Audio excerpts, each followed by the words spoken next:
Let's talk about stacks. Stack is a kind of abstract data type and it has two operations, push and pop, and it follows a first in last out approach. So how does it works? Suppose you have a stack of size 0 1 2 3 4. So I have a stack of size 5. I'll use some variables to perform these push and pop operations. These variables are, first is my length of the stack. So the length is 5 here, and there should be a pointer which is initially -1 because my stack is empty. And now whenever I have a push operation, what will happen is I will check if my top pointer is not at the stack full point. So how will I check that? I will check if my top pointer is here at 4, it means my stack is full and I have no place to insert it. So I will say if my top pointer is equal to length -1, no space. I will say no space. Otherwise, for example, my stack pointer is not over there, it's over here, I still have one place left. So what I'll do is I'll increment 1, take my top pointer here, and then insert something here if it was already at 3. So I will say top pointer plus equal 1, and then I will insert that at that place. So that's how our push operation works. And if I am going for a pop operation, what is my stopping condition? So nothing will pop if my stack is empty, like initially it has nothing in it. So I will say if my top pointer is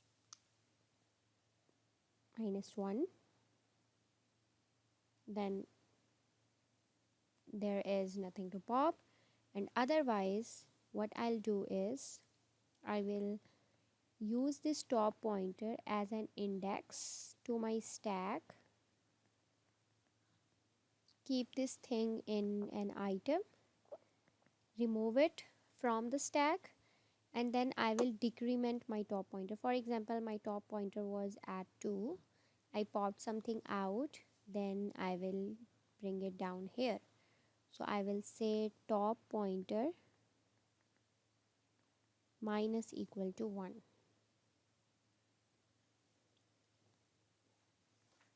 So here I have a program to implement stack functionality. My top pointer is initially -7. I want to have a length of 7 for my stack, and I have initialized my stack with nuns.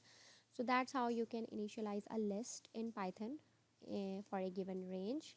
I will not be using list without any settings because that won't be a stack.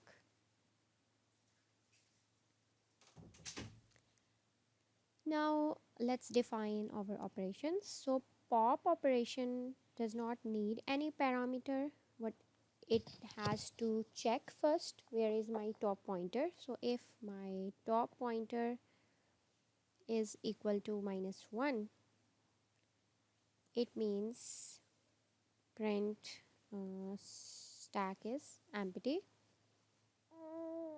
or I can return false as well. It's up to the programmer. If stack is not empty, in that case I will pop something out. So what I will do is I will take the index top pointer and I will store the value in it in the item so that I can return the item. Next, since this item has been removed, I will say now stack top pointer is none.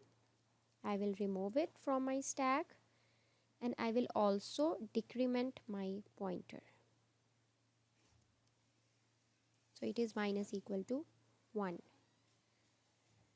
Okay, so that is our pop function. Next we so when we are pushing something, we will check if the top pointer is length minus 1, it means stack is full. If that's not the case, what I'll do is first I will increment in the top pointer, and then at that place I will add the item I'm supposed to add. So we are going to use these brackets.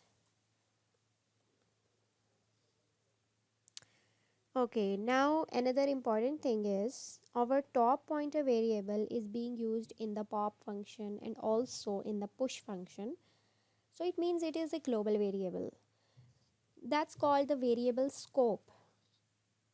Whenever you declare some variable in a function, the scope of that variable is within that function, and we can say it's a local variable. But when we want to use a variable in our whole program, we say it's a global variable and the scope of the variable is full program. So in Python, if you are using something global, you will use the keyword global top pointer. So what are my global variables? It means whenever I alter the top pointer, it has been altered in the whole program, not only in this function. And my stack is also global. So since I'm not changing the length variable, that's why I'm not declaring it as a global variable. So next we want to push and pop some things in our stack. So let's push 3 and print my stack, or we can print the stack in our function to avoid reprinting over and over again. So let's do it here, and then push 4, push 5, pop, pop, and then push 1. Let's see even if it works or not. So I pushed 3, 4, 5, then pop, 5 was popped, 4 was popped, and 1 was pushed. But you can see we are not printing the popped item, so maybe we want to use the item, so we can say print popped and then item. So that's how we another important thing is in Python, lists are already mutable. So if you use global for stack or not, it's fine, but don't forget to use the global for the top pointer, because in Python lists are already mutable. It means whenever I have a list named stack, and I mutable means it can be used in a function or every other place, and the values, the changes will be retained. So you can say the lists are already global in Python. I can use the global keyword, it's not wrong, but it's not necessary. So I can skip these as well.